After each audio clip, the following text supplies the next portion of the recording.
Oh no.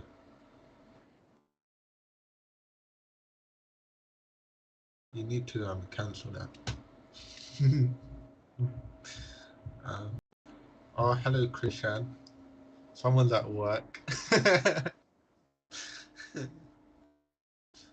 You should show your face. Oh, he's gone. Considering he's at work, I don't think it would go as smoothly as you think. Speak to them about football.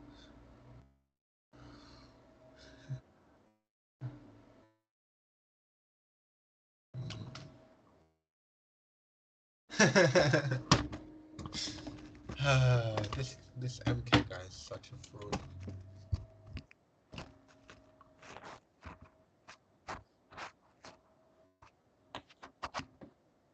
I don't know what that is.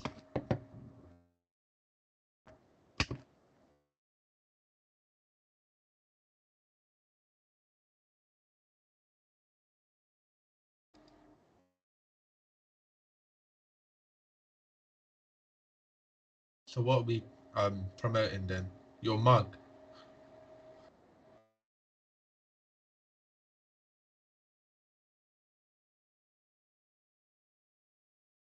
You got that already?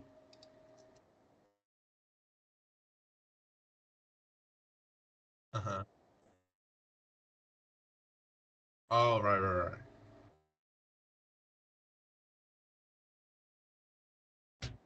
Of course I do.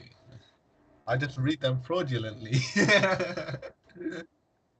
Oh yeah, I love going Forbidden Planet in Croydon. I go there all the time with my mates. Me and Elizabeth, we are regulars there. Yeah, man.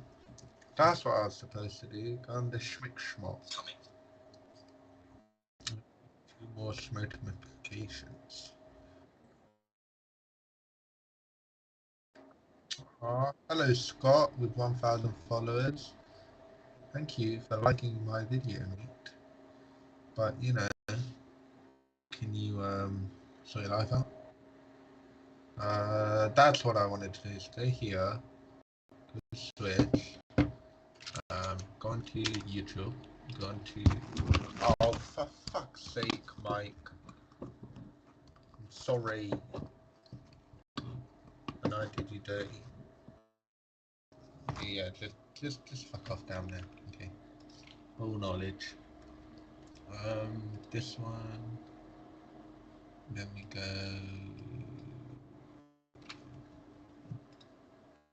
Okay, we're not live yet, but we can go.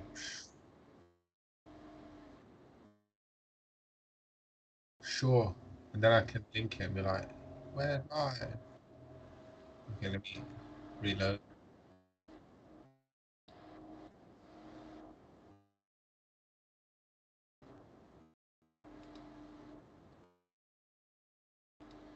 Does that mean we get money?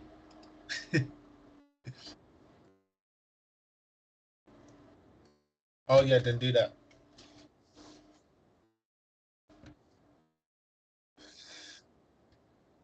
Yeah, let me keep. There you go. Okay. Save. Oh wait, I have to go live now at 5. And go Bull Knowledge Podcast. Line it up. There you go. Save. Then go to Insta, switch accounts. Add that one. Send. Share. Done. No, don't go in that. Go on to TikTok now. Upload. Photo. View. Edit.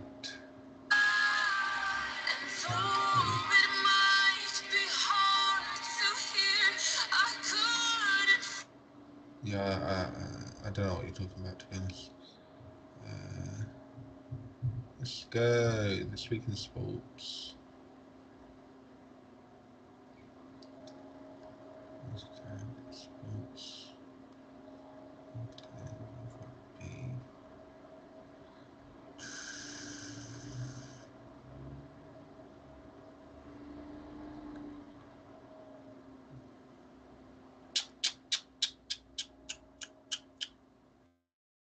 Let's do that.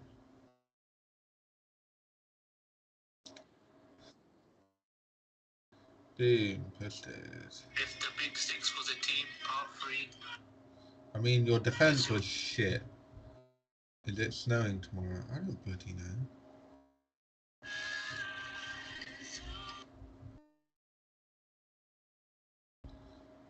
No, switch account. Oh, we lost a follower. What a bitch. What is the most hostile stadium you have ever played in? Bastia. Galatasaray. Stoke. Stoke. Mate, you don't even know where Stoke is. Don't disrespect Stoke, honestly. What is the most hostile stadium you have ever? Obviously. So can you do an American accent? Yes, sir. Okay, maybe I'll give you a few words. Sure. It's a nice bicycle you have there, my young son. No, it's a nice bicycle you have there, my young son. Perfect. Get away from me. Men will cheat on their wives and turn around and hide under the umbrella of religion. This is the punchline. If you take out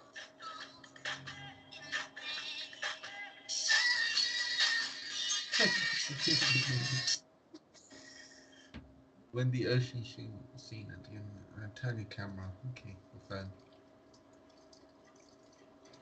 This was a great episode.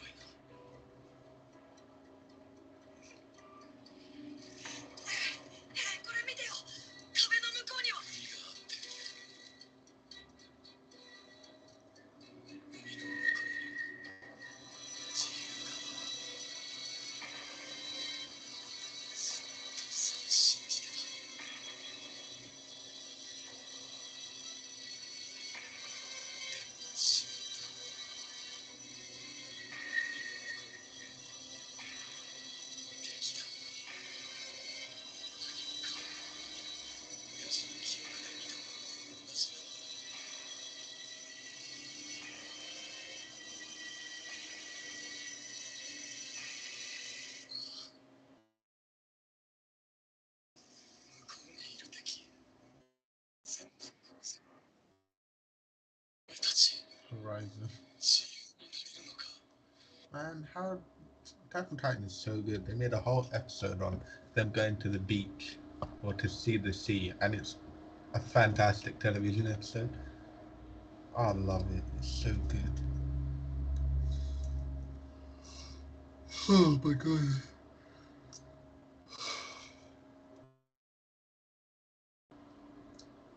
Jones Jordan.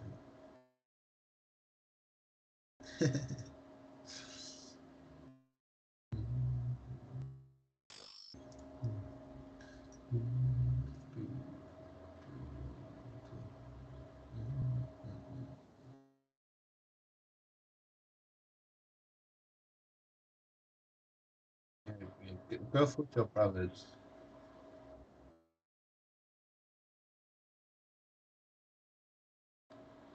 Dewey there. Okay, actually, don't bring Ali. He keeps arguing with me about Arsenal. I don't like it. I don't want to talk to Arsenal fans. I really don't. They're so annoying. I can hear you.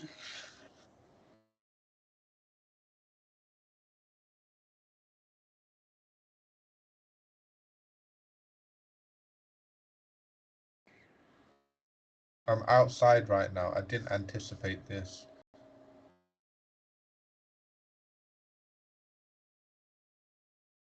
Live that you're outside. Spastic.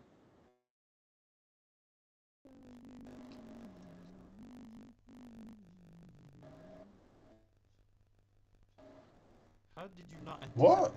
I'm outside right now. I didn't anticipate. That's good. We need the machinery.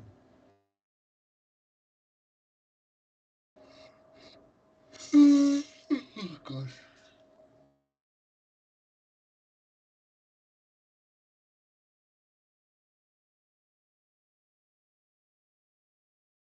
That I was gonna be this. You're always, to be honest, you're early right now.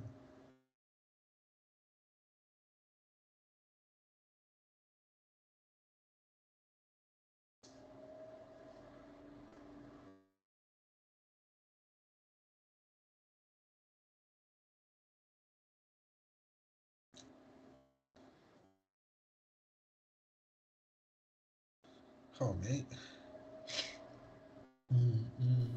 Okay.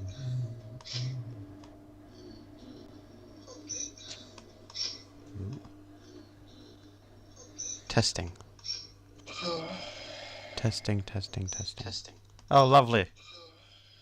Testing. Oh, lovely. It worked so well, it was picking up the video as well.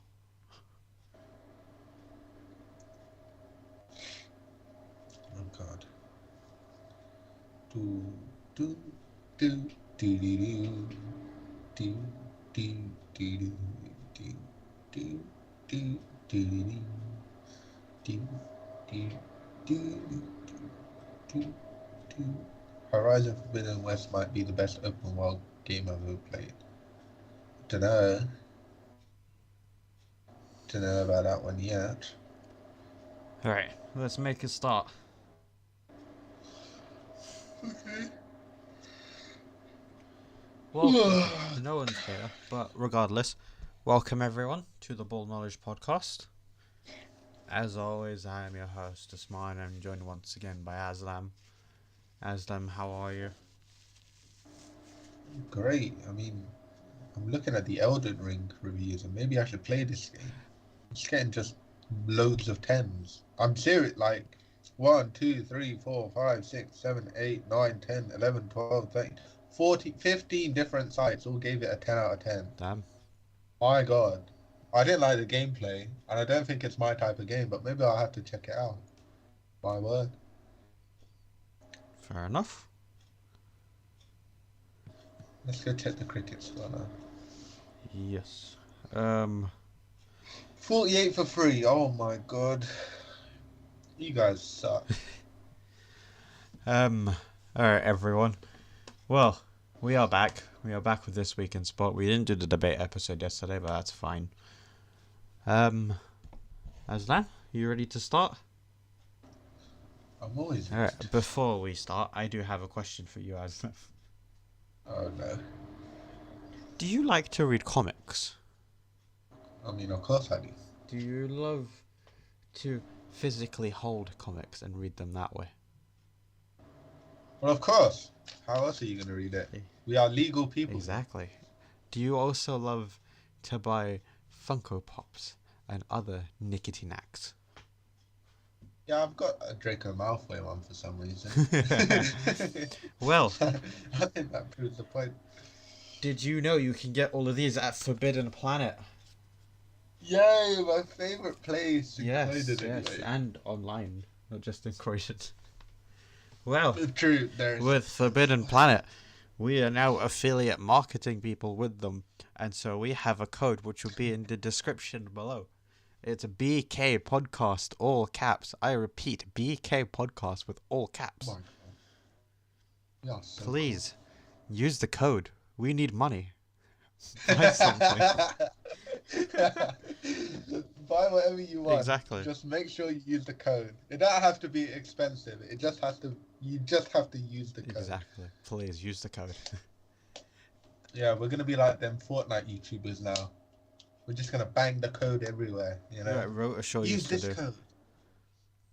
With Yeah, FIFA and points. him. You're not doing the debate, are you? This. It's a Wednesday.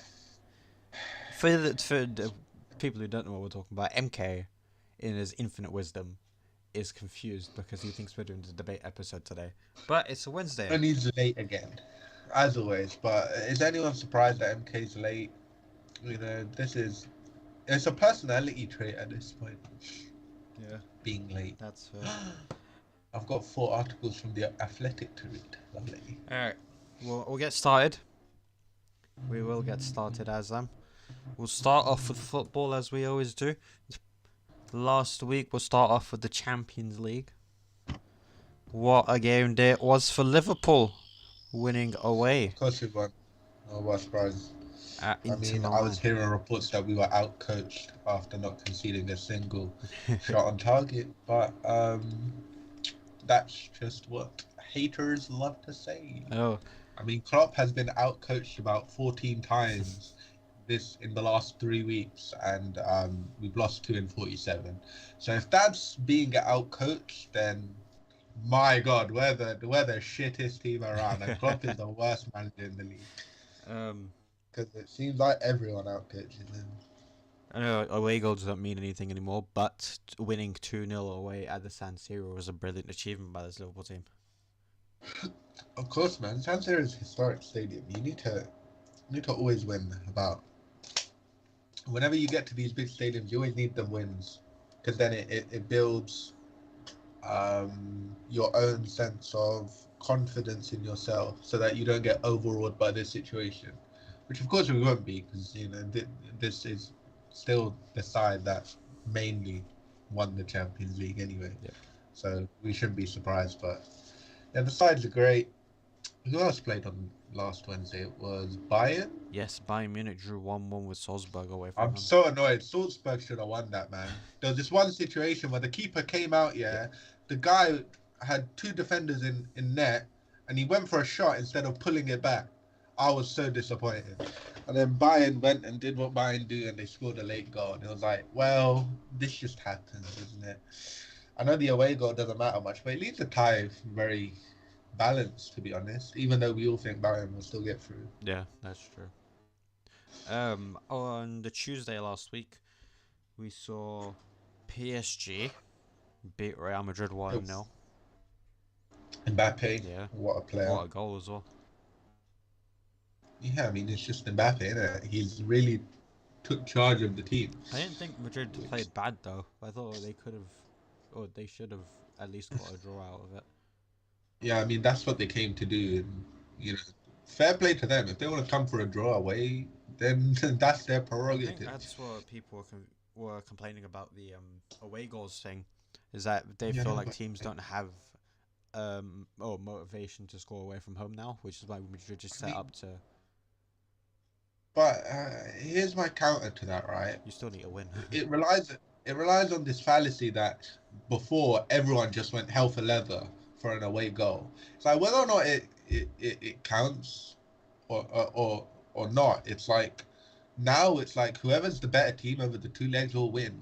Because we were getting into a load of scenarios where you could win, lose, and draw a single game, and like you could lose a game, draw the tie, but win the tie. And to me, that's just annoying, especially when it went overtime or extra time. Really, if they were going to change the away goal rule, you cut the advantage for the second leg, so that the away team in the second leg doesn't have that advantage. But I just like the fact that the away goal it's gone. I think it'll lead to more penalties, and I love penalties. Give me penalties over away goal. I could give two shits about the away goal rule. Big whoop. Oh, thank you, Miles. He says, nice trim. Thank you. Yeah. I was going to comment on it, but I was like, what if it's... Because normally I get shorter than you, innit? So I was like, what if I say it? And he's like, well, I got it last week. And I'm no, like, I got it today. Yeah. Sorry. Beard is looking on point then. I need a trim eventually. I got reading week in 2 weeks, so 2 weeks of trampiness and then I'll be back. A team that didn't struggle to get goals away from home last Tuesday, Manchester City beat Sporting Lisbon 5-0. They played Lisbon. Lisbon were poor. Yeah. Let's just be real.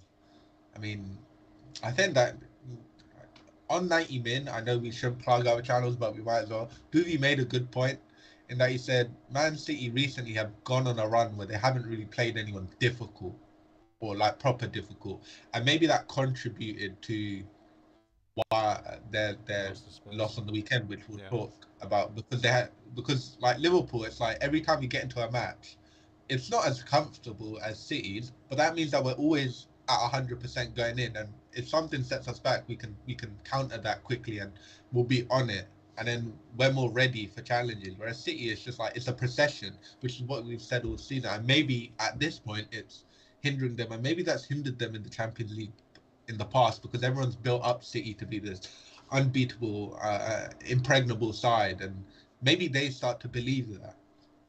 Yep. But I think the loss against Tottenham will do them some good. I think we might as well talk about it now.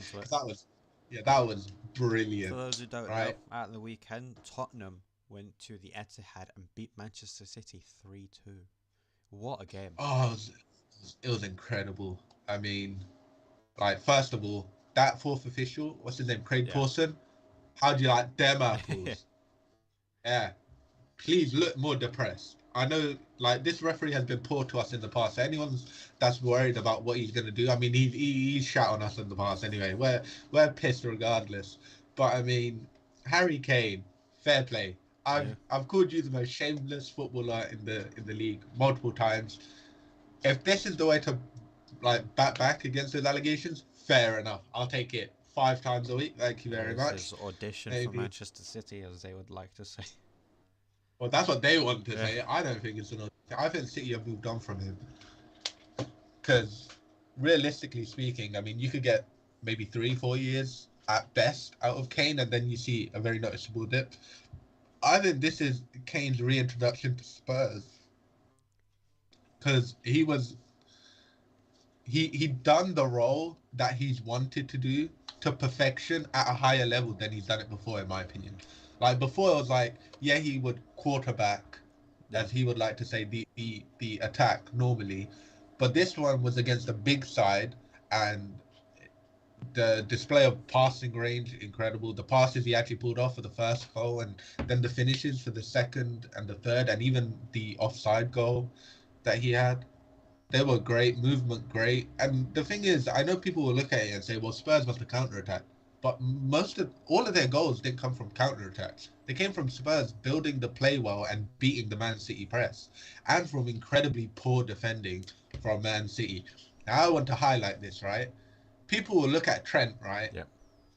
Or even Van Dijk and go, oh, look, there's one defensive mistake he's made. Let's call him a defensive liability. Cancelo was gone. Diaz, gone. Laporte, gone. I saw a post that said Laporte was one of the 4 worst Man City centre-back signings that they've had under this era. Now, I just want to remind people, when we won the league, it was because Laporte was injured, apparently. That was the excuse given. So I'm confused about how we can reconcile with this. Because either Laporte is really good and he's the reason you lost and Liverpool just got lucky, or he's shit and you guys are idiots. Now, I'm going to let you guys decide, City fans, because I know the majority aren't stupid like that, but I just wanted to bring that up, you know. But you know what? Fair play, Tottenham. I called a Conte masterclass, and it was. I know they conceded 2, one from Hugo being Hugo, and the second from a penalty. I mean, it was a bit unlucky, but Romero do better. I thought, you know what, the defense was great, and Spurs actually played very, very brave with their use of midfielders. If you watch, they would have one deep in Bentancur, and then Højbjerg would just run, and he would try to break up the passing lines from the centre back, which was incredibly clever, because then you'd have Kane drop into block off Rodri and stop that passing lane, and then it would limit the attack. The only problem is Emerson Royale is shit. He's so bad. Like, essentially, Spurs would drop into like a 6 at the back, right? But he would be doing nothing. Like, Kulusevski would drop back to try and help him, but Emerson Royale would have no marker. He'd have no position to area to mark. He's just there. And even when he's crossing, I remember there was this one move where he's got the ball on the right. There's like 4 people in the box, including Harry Kane, and he overhits it all the way to the left. And I'm thinking, bro, how are you doing that? You came from Barcelona. What is wrong with you? He's so bad. And obviously the first goal came from his side because he didn't get out to his man fast enough. It's like, bloody hell, man. This guy's horrific. He's rivaling flipping AWB for the worst players in the league. He's terrible. He's so bad. I'm so proud of say shout out to Kulusevski. What a player. He's great. I thought he'd be a good signing. Then they're definitely going to get him on a permanent. They just have to get 40 appearances or get Champions League. I think it's from what I read. Yeah, so it's fair enough. Liverpool. It leaves the door wide open for the title race because we'll talk about Liverpool. We'll talk about the title race. Yeah, the title race was done for about 12 minutes, I think, because they scored on the 48th, and then we brought Thiago on the 60th minute, and instantly we scored. Sadio Mane. you've tried For the 2 or 3 bicycle kick. minutes. Yeah, he's tried the bicycle kick Yeah. about 90 different It finally times, and worked. finally it worked. And I was like, yes, this is where you wanted to. I know you could have scored before, but Norwich was the game. And then Mo Salah does Mo Salah things, and then Luis Diaz. I mean, what a player! He's in my What a fantasy. pass That's to how you. That's how Jordan you get. fucking Yeah, Henderson. forget about him. That's how you get your place in my heart. You become a fantasy asset for me, a differential, and you score. What a player! That finish as well. Yeah. That's class. That's class. I think something that's going to be instrumental going forward in all of our title hopes. So not just the Premier League and the Champions League, Carabao Cup, whatever it may be. Thiago is our best midfielder. What a surprise! Without Thiago, our midfield looks like shit. So Thiago, I don't know if it's because Klopp doesn't want him to get injured, which is why he doesn't start him. I think he's saving him because we have a final in it, and I know we will say that this game takes priority, but everyone believed that City would get through. And if you can bring Thiago on, I mean, look at the instant impact he had, the passing range, the movement, the ability to play out from the press and break down. I mean, he's just different gravy, right? He's just different gravy. That's how you put it. I mean, Oxlade-Chamberlain, my word. Like I can always call when this guy tries to hero ball. Like he always gets the ball on the outside of the box, yeah, and he looks. When he looks, he will survey every option, yeah. So there'll be a guy running there, there'll be a guy running there. There's a simple pass, and he always tries to hero ball and try and score from distance, and it never goes in, and it pisses me off so much because he will be having a good game, and then he gets into his head that he needs to score now. And obviously that might come from Klopp chopping and changing midfielders a lot. But bro, man, just play your role. I don't need to see you sky the ball outside the stadium because you tried to score. We have forwards for that. We don't need you to score, my friend. He just constantly sees his name in headlights above the cop, and he's like, "Oh my god, I have to do this." It's like when he played his best football, it wasn't because he was scoring for us, but it's because he developed a partnership with Salah and he played his role incredibly well. You don't, as if you're a midfielder, you don't need to be flashy in in the Liverpool system. You just need to do what Klopp tells you. My God. Well, speaking of Liverpool, we did touch on this just earlier. The title race now. Liverpool sits 6 points behind Manchester City with a game in hand being tonight against Leeds United. We're gonna lose. If we lose now, that's it. Now, the thing about this is, right, and you actually have to deep this, we can't lose, ever. Yeah. We can't even I draw. mean, we knew that. We have to win every We knew game. that going into the season. We did it, what, 3-4 seasons ago? I know, but it's like even crazy when you think about it from now, because like Liverpool have been on a run of like, I don't know, 4 or 5 wins in a row or something, right? But you then have to contextualize and be like, we can't lose. We can't drop points at all. Yeah, we can't lose from for another now, 13 games. Which is like, how do you reconcile your brain? One of them being Manchester City. That's the important one. Because everyone's going into this like, Liverpool will be back. It's like, no, we have to go to their ground and beat the shit out Which of we them haven't first. done since the Champions League. I know, that's what gives me confidence though. I don't know why. I'm just strangely confident about Liverpool. And I said that, you can go back to my predictions, right? And I said, I know I predicted us first, but I said we're also winning it. I don't like predicting Liverpool to do good stuff. Right. But at this point, fuck it. We're winning everything. Quadruple's coming, boys. It's coming. Going forward in the league, Liverpool's next games, West Ham. Because we got Chelsea in the FA Cup final, then we got Norwich in the FA Cup, and then West Ham. Then after West Ham, Brighton away, Arsenal away, Man United at home, Watford at home, and then the Manchester City game. I think we have harder fixtures than them till the end of the season, which is brilliant.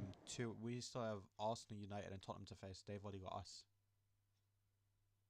And United. Oh yeah, they still have United, don't they? Yeah, in 2 or 3 weeks, something like that. I'm banking on United. The thing is, yeah, the way like United are shit at Old Trafford against them, but at the We're supposed Etihad. to show up. But the thing is, that's Oli. That's like Ranić has to. The thing is, the only way that they will win is if Ranić like gets rid of his own honor and his own pride and just goes, you know what, City have the ball. We're just gonna play on the break, and just what you need to do is look at what Oli done and then do that. Because like City have shown frailty if you can number one you have pace on the break, number two you capitalize on the like three opportunities they give you, and number three you defend resolutely. So Big Harry, I think the main I'm key for relying. Man United's success in that game is going to be Paul Pogba. Paul Pogba's different gravy right now. He will be a massive difference maker in that game. I mean, he was a couple Yeah. seasons ago in MK's meltdown, as after long as he can stay healthy till the 6th of March, which isn't saying much because they do have Atletico tonight. I mean, low key, I think Fred and McTominay might actually be useful in that game, just because. They just. But then sit you there also, and kill but then you people. also have to, yeah. But then you have to, you also have to think, right? You also have to think. All right, come in then. Hello. I've got him in a headlock. Don't worry. But then you also have to think, right? Man United need to retain possession and also, like, be deadly on the break. And Paul Pogba will be the main reason for that if they are to be successful, in my opinion. Do they need to retain possession now? I don't think it's important that they retain possession. It's more. No, retain.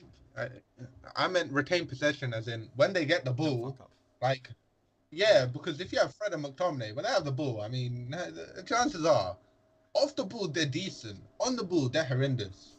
Like, if Paul Pogba has it, I'm more confident that United can get a goal than if Fred and McTominay have it. Yeah? I think it's going to be really important that they take their chances as well. I think Ronaldo is known for playing in big games. This is as big as it gets for him this season.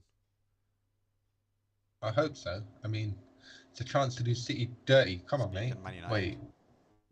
Oh, yeah, they didn't do anything Bloody hell. 4-2 away at Leeds. What an atmosphere, firstly. Leeds just... electric. I know they came back and everything, but, like, Leeds just ran out of steam. Yeah. That's what they always do. I think all of us were really surprised that McTominay didn't get sent off. Yeah, he should have been sent off. That was a disgrace. I mean, the guy, first of all, I know it wasn't a yellow card offence or anything, but he basically got Cockman off.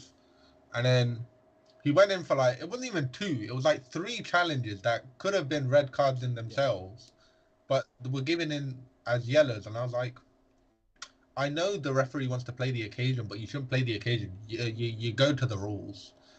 It's like me going, oh, it's Man United, Liverpool. I know they have history, so I'm just going to let this man stab a guy. Because when you eventually let that happen, you just let all possibilities go through the window.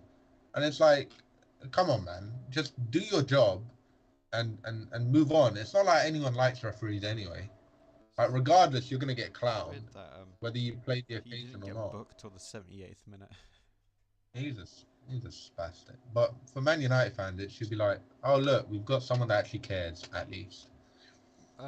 For everyone else, it's like, you should have been sent off, you Scottish muppet. Speaking of Leeds comeback, so they scored 2 in 2 minutes. What happened to Man United? They shit themselves. It was like, they got one. And... As soon as Rodrigo scored, which was a free goal in and of itself, the Leeds fans woke up. Man United just fell apart. I don't know how to explain it. It's just... No. It's as if they actually got intimidated by the atmosphere and just fell apart and forgot what they were doing. It's just what Man United do. I mean, they were... Bruno Fernandes needs to... Like, I'm sorry, but... He's an idiot. The guy needs to grow up. He needs to grow up. And the thing is, yeah... For the second goal. The thing is, yeah, like, we only have, like, 8 referees or 10 referees in the league. And this guy is such a crybaby to all of them. I don't know why he thinks he's gonna get calls. Because we've seen people in the past go, well, I don't want to give him fouls because he pisses me off. He's doing it to all of them. It's not like just one in particular. He goes around to all of them and basically calls them dickheads. This guy's a clown, man. But he played well. I mean, he got a goal and an assist, fair play. And ran the exchanges, came on. I mean, he brought Fred and Elanga on. And MK for certain was crying because Lebil came off. But both of them came on, got a goal, shut the game off. That's what you want, isn't it? We did talk about PSG earlier in the Champions League. Let's talk about PSG in Ligue 1. 3-1 They lost, lost to Yeah, the weekend. I mean, Neymar. What a penalty. Yeah. That's the penalty I'm going to tell my grandsons about when I talk about Neymar Jr. Bloody hell, man. What a puff. Don't say that, man. What a